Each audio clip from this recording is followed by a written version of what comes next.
Highlight करने का जो भाव आता है वो ठीक नहीं माना जाता। लाइट में आना, अच्छा क्या लाइट में आना? लाइट क्या अंधेरे में हो क्या? महाराज लाइट का अलग आपने नहीं समझा है। हाँ, आशय तो समझ में आ रहा हूँ। मैं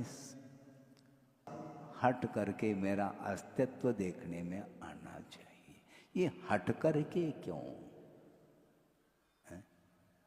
सबके बीच में रहो, सब जैसे रहो ना, क्या बात होगी। मान लो अलग से कुछ करना है तो ठीक है, उसमें प्रदर्शन की बात नहीं आती, वहाँ पर दर्शन की बात आती है। आत्मदर्शन की बात जहाँ पर आती है वहाँ पर कोई प्रदर्शन, कोई वस्तु ही नहीं। लेकिन यह प्रदर्शन का जमाना इतना निरंतर ये बढ़ रहा है, अन्यथा न ले तो मैं कह दूँ है? हाँ, इधर गुरुदेव की पूजा हो रही है और दो व्यक्ति स्टेज पर आकर के ले रहे हैं। क्या ले रहे हैं वो? हैं? फोटो। अच्छा, उसमें आत्म तत्व आ रहा है? हैं? आपकी पहचान क्या है? हैं? आपकी पहचान यही है। शरीर ही आ रहा है उसमें, किंतु शरीर में जो भीतर जो माल है वह नहीं आता उसमें। उस फोटो में, कैमरे में आता है क्या? बोलो, नहीं आता। वो किस में आता है महाराज? एक्सरा में आ जाता है, वो सोनोग्राफी में आ जाता है। हाँ, वो एमआरआई में आ जाता है, एमआरआई बोलते हैं, उसमें आ जाता है। वो उसको कोई हाईलाइट नहीं करना चाहता है। उस एक्सरे में क्या केवल हड्डी हड्डी, पसली पसली दिख रहा है। आपकी कोई पर्सनालिटी देखने में नहीं आ रही उसमें, केवल कैमरा में ही वह विषय आ जाता है। तो उससे क्या मिल रहा है? हैं? क्या मिल रहा है? कुछ मिल रहा है? मानसिकता है। शरीर सो मैं, ये ठीक नहीं है। अनंत बार ये शरीर मिला है, इसके बाद भी उसी ओर ध्यान जाता है। इसलिए हमारा ये कहना है कि प्रेरणा अब क्या दें। धार्मिक क्षेत्र में भी ये जो सांसारिक जो साधन है उनका इस्तेमाल हो रहा है। भगवान के सामने दर्शन कर रहे हैं, फिर भी फोटो की ओर ध्यान है। तो भगवान की ओर आपका ध्यान कब जाएगा महाराज? अच्छे ढंग से फोटो उतर जाए फिर चला जाएगा हमारा ध्यान भगवान की ओर। ये सब होता है, ये निरंतर बढ़ रहा है। 50-60 साल पूर्व में यह वातावरण नहीं था। बड़े मुश्किल से आधा घंटा कम से कम लग जाता था। स्कूल के बच्चे बैठे हैं व्यवस्थित, और जो टीचर हैं वो भी खड़े हैं, और वे बैठने वाले बैठे हैं, और वह कैमरा, वो ये सिस्टम नहीं था उस समय, अलग ही सिस्टम था। है? वो कपड़े के अंदर काला कपड़ा है और वह ले रहा, अच्छे ढंग से बैठो, व्यवस्थित बैठो, और बस आधा घंटा उसमें गुजर गया। और यहाँ पर बिल्कुल नहीं।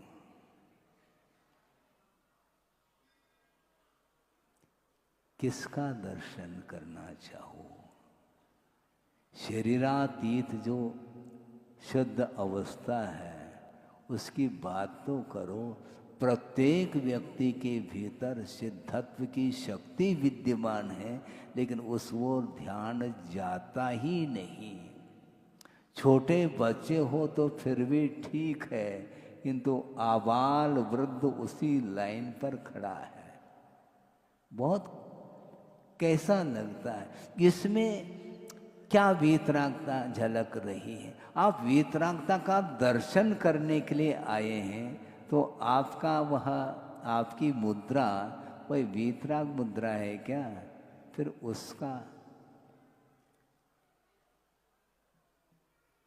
उसकी फोटो क्यों? नहीं महाराज जी आप बोलते जाओ, हमें तो उतना ही सुना है जितना हमें सुना है, बाकी तो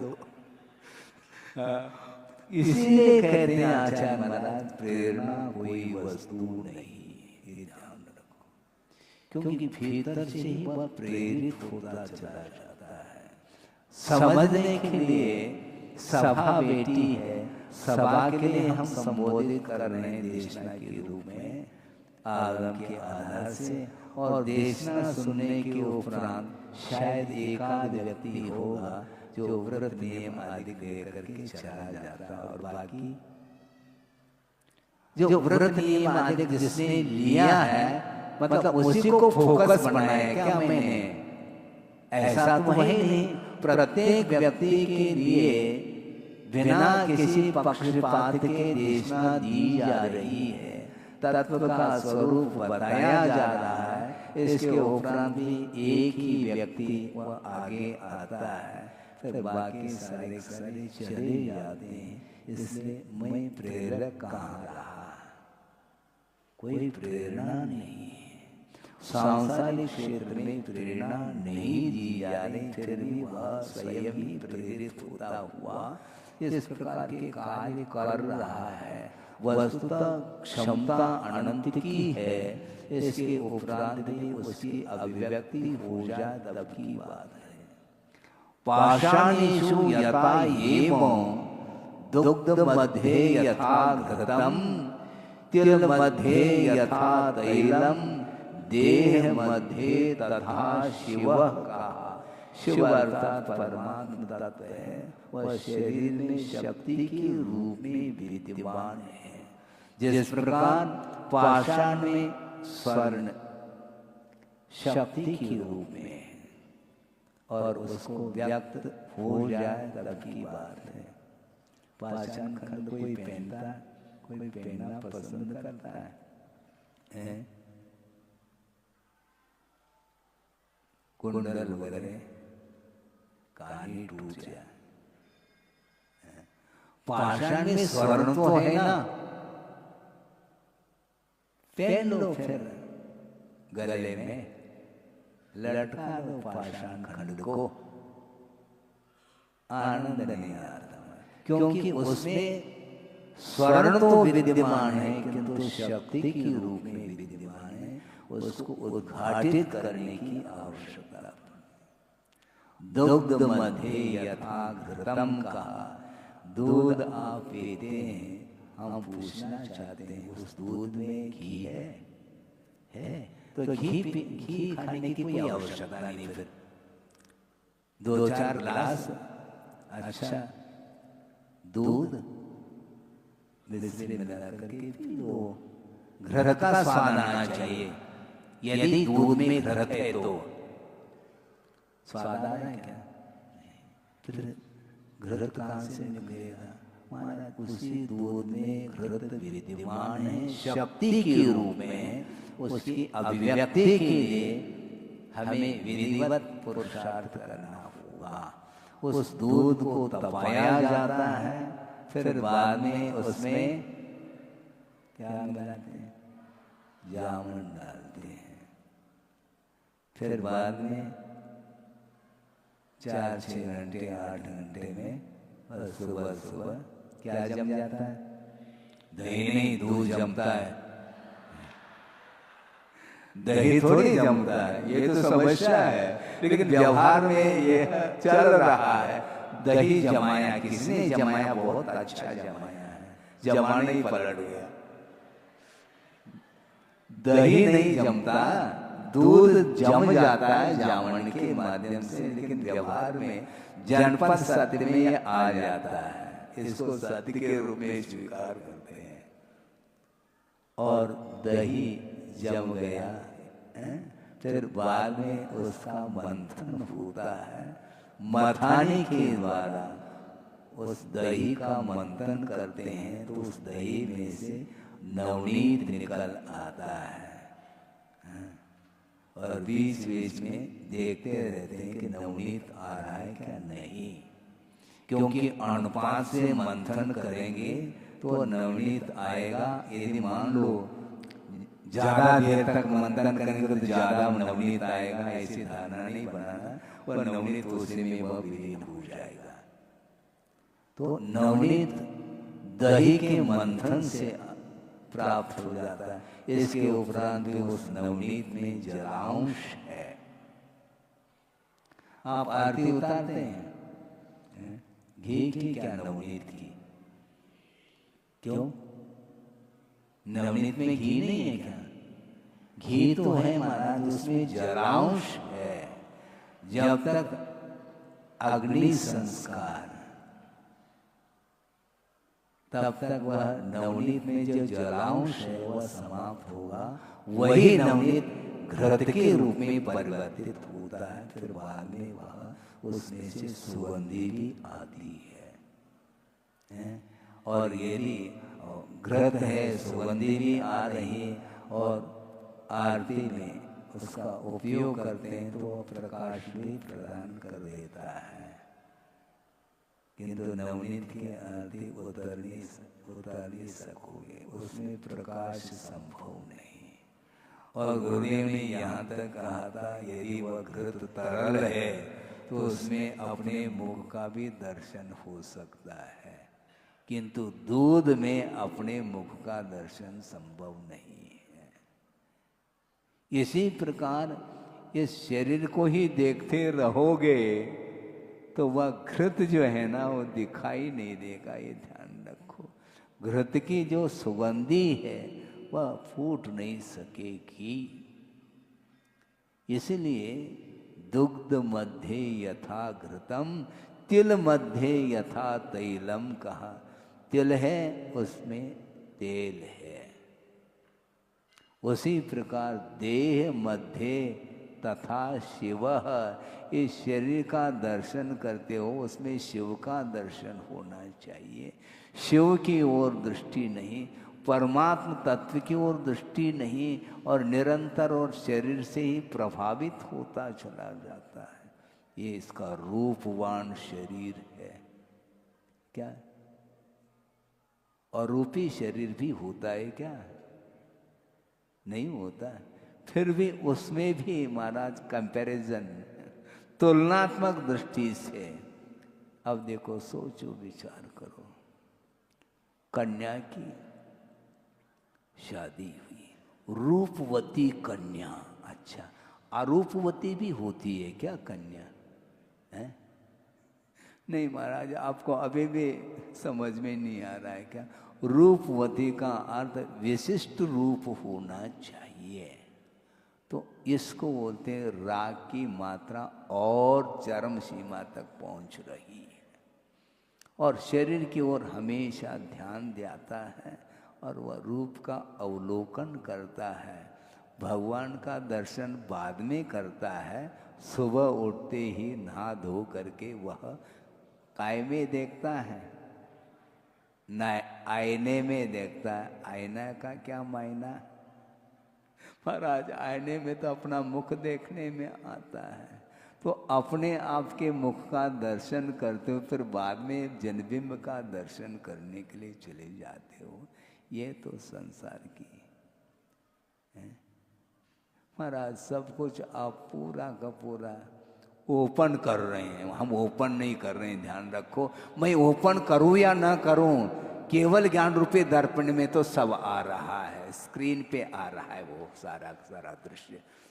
उसको आप छुपा नहीं पाओगे। ध्यान रखो, मैं करूं या ना करूं ओपन, ये बात अलग है, किंतु भगवान से कोई भी बात छुप नहीं सकती।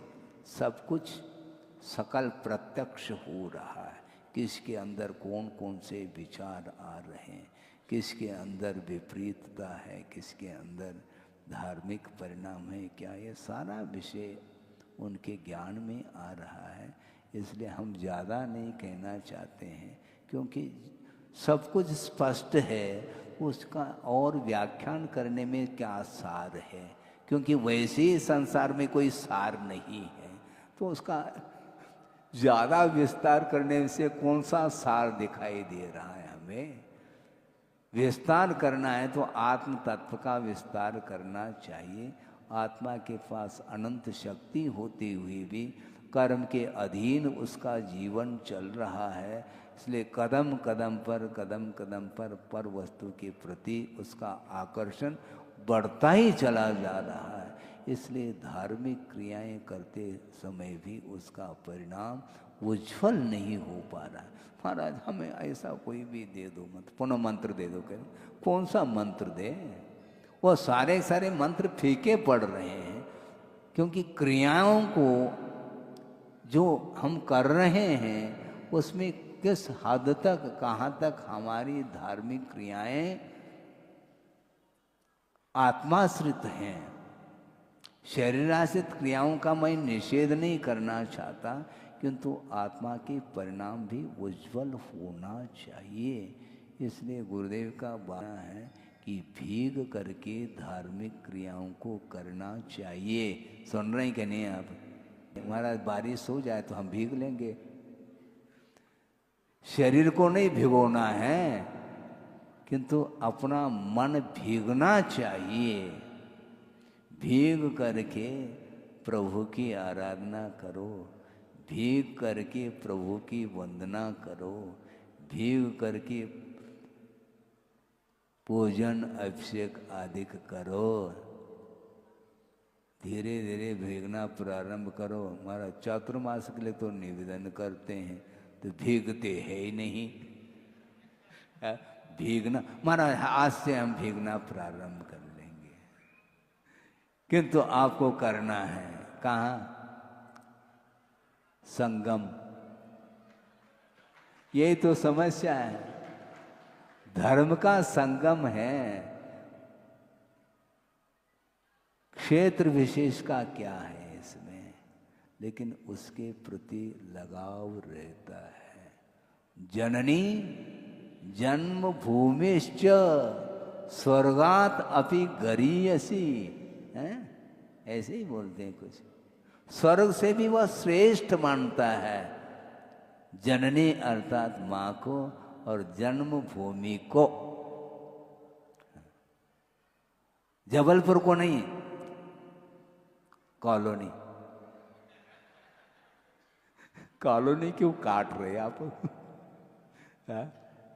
जबलपुर अखंड है तो अखंडता में आनंद आना चाहिए ना। नहीं महाराज, हमें जो आनंद आता है आपको तो आ ही नहीं सकता, मुझे चाहिए भी नहीं, क्योंकि अखंडता का बोध जहाँ पर होता है वहाँ पर अलौकिक आनंद आता है, वहाँ पर पर्याय दृष्टि समाप्त हो जाती है, स्वरूप की ओर दृष्टि जाती है, स्वभाव की ओर दृष्टि जाती, संसार एकदम शून्य नजर आता है। जगत को शून्य किया जा सकता है। कैसे करेंगे महाराज? आंख मीच लो 2-5 मिनट के लिए, कुछ दिखाई नहीं देता। आंख मीचने के उपरांत भी वह दृश्य देखने में आता है जो बार बार देख रहे हैं। इसलिए परमात्म तत्व को देखने का पुरुषार्थ करना चाहिए। इसका अंत नहीं है, व्याख्यान का अंत नहीं, क्योंकि व्याख्यान शब्दों के द्वारा किया नहीं जा सकता। वह शब्दातीत पदार्थ का स्वरूप है, वह अनंतात्मक है। जीव के पास कितने गुण हैं? 2-4 गुण नहीं, अनंत गुण का वह पिंड है। इसके उपरांत भी उसका अवलोकन हम नहीं कर पा रहे हैं, क्योंकि गुणों की ओर दृष्टि जाना बहुत कठिन हो जाता है, बहुत दुर्लभतम वस्तु है। दोषों की ओर तो दृष्टि हमेशा संसारी प्राणी की जाती है, और दोषों की ओर दृष्टि जाते हुए भी अपने दोषों की ओर दृष्टि नहीं जाती, दूसरों के दोषों की ओर दृष्टि जाती है। इसलिए आचार्य कहते दोषवादीच मौनम कहा, दूसरे के दोषों से हमें कोई प्रयोजन नहीं।